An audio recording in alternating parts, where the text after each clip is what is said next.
मंडळी, लग्नानंतर होईलच प्रेम या मालिकेचा आजचा म्हणजे 14 जुलैचा एपिसोड रिव्ह्यू तुम्ही ऐकत आहात.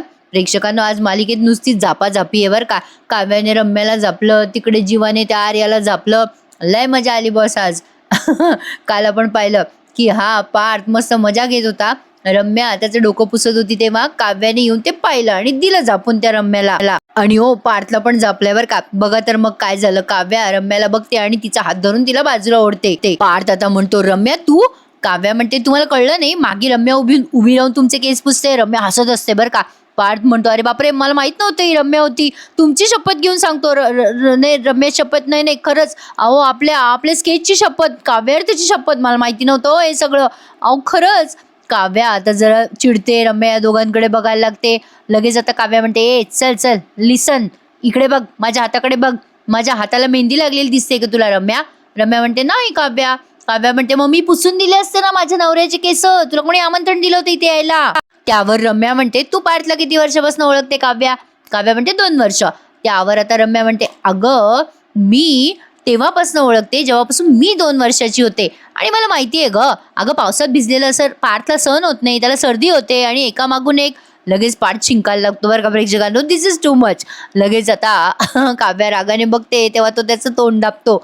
रम्या म्हणते, बघ, तू स्वतःचा कम्फर्ट पाहिलास ग काव्या. आधी स्वतः गेलीस आंघोळीला. नाही, तुझ्या जागी मी असते ना तर आधी मी त्याला आंघोळीला पाठवलं असतं.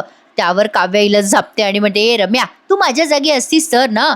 नाही आहेस तू माझ्या जागी आता तू माझ्या जागी असतीस तरच्या गोष्टी करतेस ना तू. पण युनिव्हर्सने मलाच पार्थच्या शेजारी उभं केलंय नाही का. बघ, कळलं ना. गेले 2 वर्ष मी वडाच्या झाडाला फेऱ्या मारतीये पार्थसाठी रम्या. त्यांच्या नावाचं मंगळसूत्र मी घातलंय गळ्यात रम्या, हे कळलं तुला? त्यामुळे मी तुझ्या जागी असते तर या सिंड्रोम मधनं जरा बाहेर ये ग. आणि तुला इतकीच हाऊस आहे ना रम्या, तर एक काम कर ना. नाही, मी विजयला भिजवते, त्याला भिजवते चांगली, त्याचे केस पुसून दे. पार्थ हसायला लागतो बरं का या सिच्युएशन मध्ये. बाई काव्या चिडलेली आहे ना. पण लगेच आता काव्या चिडून म्हणते, माझ्या नवऱ्याचे केस पुसायला, त्याचं सगळं करायला मी जिवंत आहे. तू त्याच्या आसपास पण फिरायचं नाही हा. तुझा एक पाय शाबूत आहे ना रम्या. रम्या तिच्या पायाकडे बघायला लागते. काव्या म्हणते, एक पाय शाबूत आहे ना, असू दे तो पाय शाबूत, चल निघ आता. असं म्हणून रम्याचा अपमान करून ती हाकलावून देते बरं का तिला. अरे यार, रम्याला काय गरज आहे दुसऱ्याच्या नवऱ्यावर डोळे ठेवायची, काही पण. आता पार्थला कळलं रम्या गेली, आता आपल्यावर येणारे सगळी संक्रांत. आता तो लगेच, देवा देवा देवा, ती दिव्या गेली ती रम्या आली. हा, ह्या सगळ्या ना मला लुटायलाच बसल्यात. नाही, मी आपला बिचारा अलीबाबा, मी आपला फिसकारणाऱ्या मांजरीचा अलीबाबा, मी न पकडला जातो, मी काही न करता पकडला जातो. आगाऊ आहे पार्थ. आणि म्हणतो कसं, काय लावलंय देवा माझ्या मागे, काय लावलंय? काव्या म्हणते, कमाल आहे ना. रम्या तुमच्या मागे उभी होती, ती तुमचे केस पुसून देत होती आणि तुम्हाला जरा पण कळलं नाही ना. पार्थ म्हणतो, हो ना, मला कळलंच नाही. मग काव्या त्याला सपकन हाणते आणि म्हणते, तुम्ही फारच आगाऊ आहे देशमुख. म्हणे, मी काय केलं? काही आपला. हो देशमुख, तुम्ही पण काही कमी नाही का? लगेच पार्थ म्हणतो, मी काय केलं? काव्या म्हणे, मी काय केलं म्हणे. आता पार्थ ना आता पाया पडत असतो काव्याच्या. तेव्हा काव्या म्हणते, काय करताय देशमुख? लगेच पार्थ म्हणतो, अहो रम्याने माझे केस का पुसायचे, तुम्ही द्या ना पुसून. असं म्हणून आता तो काव्याला त्याचे केस पुसायला लावतो. जरा मजेशीर होता सीन. आपण मालिकेच्या पात्राबद्दल बोलतोय बरं का. आणि मग रम्याला जसा तो वावा करत होता तसं काव्याला पण करतोय. इकडे आता ही आर्या भिजून आली बरं का प्रेक्षकांनो. या आर्याला तर असलं झापलंय ना आज जीवाने, हिला जास्तीच झालं होतं बरं का प्रेक्षकांनो. आता ही आर्या भिजते आणि अशी सोफ्यावर बसते बरं का. नंदिनी आणि जीवा तिला चिडतात आणि म्हणतात, काय ग हे आर्या तू काय उठसूट भिजत असते ग? आर्या म्हणते, प्लेझंट सरप्राईज, तुम्ही दोघं माझ्यासाठी आलात. जीवा म्हणतो, अगं आम्ही काय बोलतोय, पावसाची सर आली तर काय भिजतेस ग आर्या? मग नंदिनी म्हणते, अगं केस पूस आर्या, थंडी बांधेल तुला, टॉवेल कुठे? आर्या म्हणते, तिकडच्या रूम मध्ये. नंदिनी म्हणते, बघ थंडी वाजायला लागली ना तुला, आलेच मी. आर्याने मुद्दाम खोटं सांगितलं बहुतेक नंदिनीला बरं का. मग जीवा म्हणतो, काय यार आर्या, काय तुझं? नंदिनी आता टॉवेल घ्यायला जाते तेव्हा आर्याचा, तिच्या नवऱ्याचा आणि बाळाचा फोटो बघते. तिला थोडं कसं तरी होतं, पण तरी आता ठीक आहे, ती टॉवेल घेऊन निघून येते बाहेर. तेवढ्यात बघते तर काय, जीवा आर्याचे केस पुसून देत असतो बरं का प्रेक्षकांनो. आता हे जरा जास्तीच झालं. जीवाने पण काही गरज नव्हती तिचे केस पुसून द्यायची, पण तरी बघा पुढे काय घडलंय. आता आर्या ते मस्त पुसून घेत असते केस. नंदिनी येते आणि बघतच राहते जीवाकडे. जीवाला कळतं आता नंदिनीला आवडलेलं नाहीये. नंदिनीच्या हातनं आता तो टॉवेल खाली पडतो.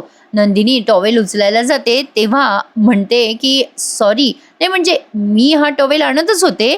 जीवा म्हणतो अगं मी थांबतच होतो, पण ही तुझी टार्गट बहीण केसांचं पाणी माझ्या अंगावर उडवत होती.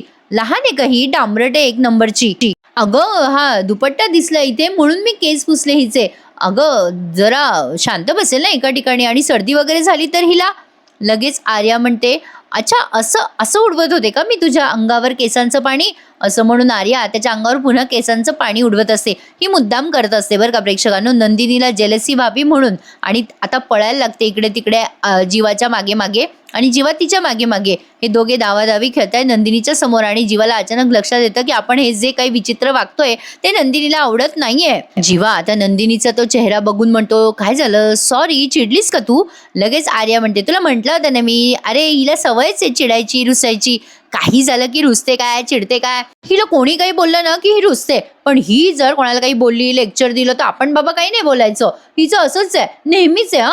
काल पण घरी आली जेवायला घेऊन आली आणि एवढ्या सूचना देत होती ना, अगं कशी खातेस, हळू खा त्रास होईल. अगं आजीबाई बस केवढं लेक्चर देते, शेवटी मला ओरडावं लागलं हिच्यावर.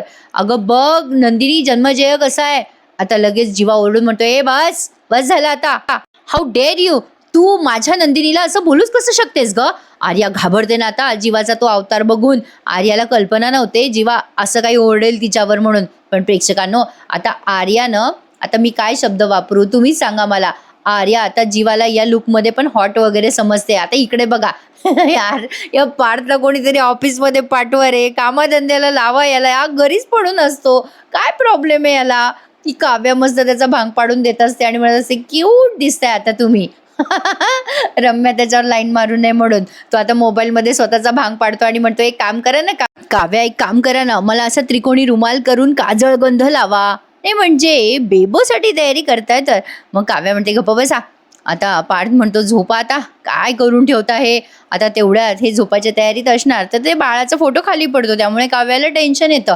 काव्या घाबरून म्हणते पार्थ आपल्या बाळाला काही होणार तर नाही ना, असं का झालं हे, पण फोटो का पडला असेल खाली. मग पार्थ म्हणतो काव्या तुम्ही उगाच इतका विचार करताय. खरं तर पार्थला पण भीती वाटलेली असते, पण तरी तो आता पटकन तिला जवळ घेत म्हणतो जाऊ द्या काव्या, इतकं टेन्शन नाही घ्यायचं. आता या दोघांचं बोलणं रम्या ऐकते बरं का. रम्या मनातल्या मनात विचार करते आज हा बाळाचा फोटो पडलाय, उद्या बाळ रम्या आहे. मी जे विचार करते ना ते होतच, आणि तसंही माझ्या जिभेवर काळा तीळ आहे. रम्या आहे मी जे विचार करते ते होणारच, असं ती मनाशीच बोलते बरं का.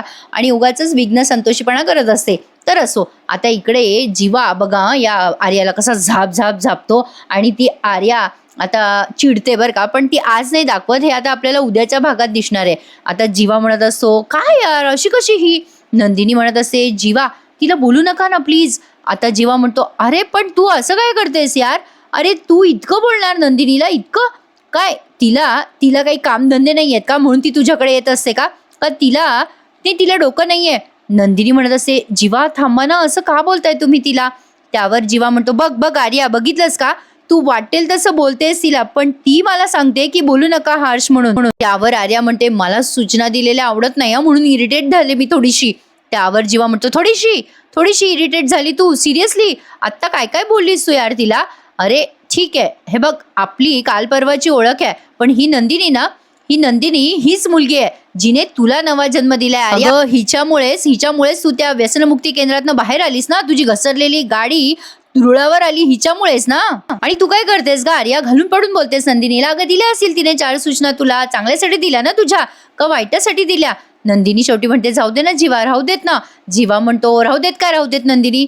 अगं ए आर्या तुला वाटत असेल माझं बोलणं हार्श वगैरे, पण तुझ्या समोर जो जीवा देशमुख उभा आहे ना तो फक्त आणि फक्त ह्या मुलीमुळे उभा आहे. एक काळ होता माझं आयुष्य सुद्धा दिशाहीन होतं, मला कळत नव्हतं कुठे जावं काय करावं, तेव्हा हिनेच मला उभं केलंय नंदिनीने. आणि तू हिला, ठीक आहे एक गोष्ट लक्षात ठेव आर्या कायम, ही नंदिनी आहे ती बोलू नाही करून नाही, हिच्या माहितीसाठी सांगतो बरं का नंदिनी.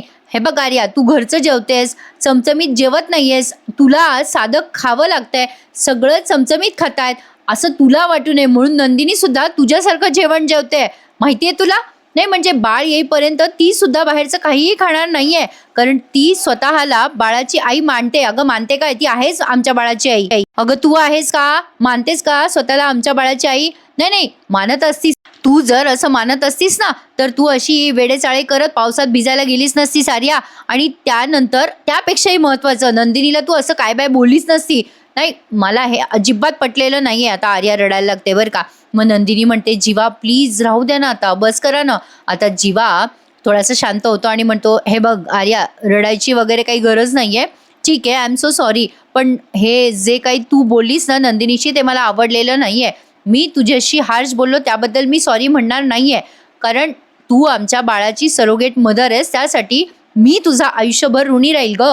पण पण एक गोष्ट लक्षात ठेवायचं, नाही कायम लक्षात ठेवायची एक गोष्ट, माझा इगो आहे बरं का माझी नंदिनी, आणि कोणी माझा इगो दुखवला ना तर ते मला चालणार नाहीये. बाकी तू ठरव आर्या. चल नंदिनी, आपण निघूयात. असं म्हणून तो आता निघून जातो जीवा पुढे, आणि मग नंदिनी त्याच्या मागे मागे येते. पण जाताना आर्याला म्हणते, I am sorry Arya, I am sorry, असं म्हणून निघून जाते ती. आर्याला आता नंदिनीचा प्रचंड राग आलेला असतो बरं का. पण तरी सुद्धा ती बघा आता पुढच्या सीनमध्ये काय बोलते. आजचा एपिसोड तसा मस्त दाखवला बरं का प्रेक्षकांनो त्यांनी. आता ती तो टॉवेल घेते हातामध्ये आणि असा जोरात दाबायला लागते, म्हणजे राग चिडून दाबत असते. असो, आता या सीनमध्ये आपण बघतोय काव्या आणि पार्थ आता त्या बाळाचा फोटो निहाळत असतात, आणि अचानक आता पार्थला काहीतरी आठवतं. पार्थ बाळाचा फोटो बघून सहज म्हणतो काव्याला, अगं लहानपणी जीवा असाच होता बरं का दिसायला. आणि अचानक त्याला आठवतं की जीवा त्याच्याशी खोटं बोलतोय आर्याचं, आणि त्याचं काहीतरी चालू आहे असं पार्थला खटकतं बरं का. आणि तो काव्याजवळ बोललेला आहे आपल्याला माहिती आहे, पण आता ते थिएटर रिनोव्हेशनचं ते सगळं त्याला आठवतं, जीवाने मारलेल्या थापा. आणि त्याने काय केलंय माहिती का प्रेक्षकांनो पार्थने, आता तो काव्याला सांगतो बघा. काव्या म्हणते, काय झालं पार्थ, तुम्हाला अचानक सिरियस व्हायला काय झालं, बोला ना. मग पार्थ म्हणतो, काव्या ॲक्च्युली सकाळी सकाळी जीवाने मला बरंच काही पटवून द्यायचा प्रयत्न केला, पण मला ते पटलेलं नाहीये. काव्या म्हणते, काय पटलेलं नाहीये. पार्थ म्हणतो, हे बघा काव्या, मी असं काहीतरी केलंय ज्यामुळे माणूस म्हणून मी चुकीचा असेल, पण माझ्या भावाचा आणि माझ्या मैत्रिणीचा संशय, म्हणजे त्यांचं आयुष्य खराब होऊ नये असं मला वाटतंय. काव्या म्हणते, काय केलं तुम्ही. पार्थ म्हणतो, मी जीवाच्या फोनमध्ये एक ॲप इन्स्टॉल केलंय, त्यामुळे मला जीवाचं लोकेशन कधीही बघता येईल. काव्या म्हणते, काय तुम्ही पार्थ हे. पार्थ म्हणतो, हो हो मला कळते मी चुकीचं वागलोय, पण मला मला जीवाचं लोकेशन कळायला हवंय. आता तो कुठे गेला असेल मला बघू द्या. काव्या म्हणते, कुठे जाणार तो, झोपला असेल ना तो. पण आता पार्थ बघतो तर काय, जीवाच्या लोकेशन त्याला कुठेतरी बाहेर दिसतं. काव्याला म्हणतो, तो बघा तो घरात नाहीये काव्या. बापरे, गोखले रोडला माया अपार्टमेंटच्या जवळ येतो. काव्या म्हणते, हे तर आर्याचं घर आहे. आणि हे ऐकल्यावर आता पार्थच्या पायाखालची जमीनच सरकली आहे. तो म्हणतो, बाप रे, नंदिनीला सोडून जीवा आर्याच्या घरी काय करायला गेला असेल. आणि दोघेही आता चिडतात बरं का. आता इकडे जीवा आणि नंदिनी निघालेत घरी यायला. आता गाडीमध्ये बसलेले असतात ते दोघे जण. तेव्हा जीवा म्हणतो, खूप चिडलो का मी. नंदिनी म्हणते, हो खूप चिडलात तुम्ही. आर्यासाठी वाईट वाटतंय मला, पण नंदिनी म्हणून मी खुश झाली आहे आणि खूप छानही वाटतंय मला. नाही म्हणजे एकदम प्रिव्हिलेज असल्यासारखं वाटतंय जीवा. एखादा नवरा आपल्या बायकोच्या समाधानासाठी जसं बोलतो ना तसं वाटतंय, अगदी तसं. जीवा आता तिला स्माईल करून म्हणतो, तू माझा मान सन्मान आहेस नंदिनी, तू माझा अभिमान आहेस. हे कोणाला माहिती नाही, जाणीव नाही, आर्याला त्याचं कळत नाही काही, पण तरी सुद्धा नंदिनी, तिला माहिती नाहीये ग, पण मला माहिती आहे ना, तू खूप मोठा त्याग केलाय घरासाठी, माझ्यासाठी. नंदिनी म्हणते, अहो ठीक आहे, पण तसं मला नाही काही वाटत.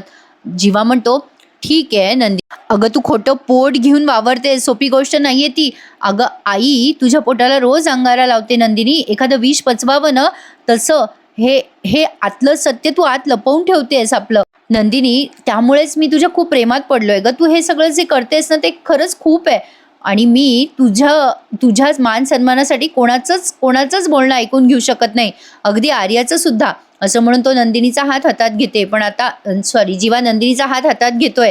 आणि मग इकडे आर्याचा सीन दाखवला बघा. ती आर्या जीवाने हातात घेतलेला तो टॉवेल तिच्या हातात घेत असते आणि तो गालावर फिरवत असते आणि म्हणत असते, जीवा चिडलेला असताना सुद्धा खूप हॉट दिसतो ना. हा जन्मजेय पहिल्यांदा भडकला माझ्यावर. जन्मजेय असं ती जीवाचं नाव उच्चारत असते आणि तो टॉवेल हातात घेऊन न्याहाळत असते. आणि त्यांनी आजचा हा एपिसोड इथे संपवला बरं का मंडळी. आता उद्याच्या भागात बघा आता आर्याने स्टेटस टाकलाय बरं का, जीवाने पाठवलेला डब्बा, आणि तो काव्याने पाहिला. त्या आर्याचं स्टेटस काव्याने पाहिलं आणि ती विचार करते, अरे या आर्याच्या स्टेटसवर जीवाने केलेलं जेवण कसं काय, जीवा आर्यासाठी जेवण घेऊन गेला होता की काय. आता ही गोष्ट पार्थला सांगितली बरं का काव्याने. पार्थ आणि काव्या फोनवर बोलताय. आता पार्थ म्हणतो आला आला जीवा आला. काव्या म्हणते त्याच्या हातात डबा आहे का बघा. पार्थ म्हणतो हो आहे. आणि इकडे नंदिनीला या आर्याच्या कपाटामध्ये त्या स्लीपिंग पिल्स काय एन्झायटी पिल्स काय असतात ना त्या सापडतात. नंदिनी आर्याला झापते जाऊन, काय ग आर्या, अगं आमचं बाळ आहे ना तुझ्या पोटात आणि तू या पिल्स घेतेस, तुला काहीच कसं वाटत नाही. त्यावर आर्या नंदिनीला झापून म्हणते हे बाळ जरी तुझं असलं ना तरी ते आतून माझं आहे, लक्षात ठेव. आता ती इतकं इन्सिक्युअर होतीये ना प्रेक्षकांना, आता ही त्यांचं बाळ घेऊन पळून जाते की काय कोणाच्या घरी. यार काय चाललंय मालिकेत काही कळत नाही. पण आता मालिकेत इंटरेस्ट वाढतोय ना प्रेक्षकांना, छान ट्विस्ट आणि टर्न्स दाखवत आहेत ते मालिकेमध्ये. चला तर मग भेटूयात उद्या पुन्हा एकदा अशाच नवीन रिव्ह्यूसाठी. लग्नानंतर होईलच प्रेम या मालिकेच्या डेली रिव्ह्यूसाठी आपल्या चॅनलला सबस्क्राईब करायला विसरू नका. आणि मी दिलेला रिव्ह्यू आवडला असेल तर लाईक आठवणीने करा मंडळी. बाईचा आशीर्वाद सुद्धा दिलाय, बघितला का नक्की सांगा कमेंटमध्ये. चला तर मग उद्या भेटूयात पुन्हा एकदा. तोपर्यंत काळजी घ्या स्वतःची. धन्यवाद.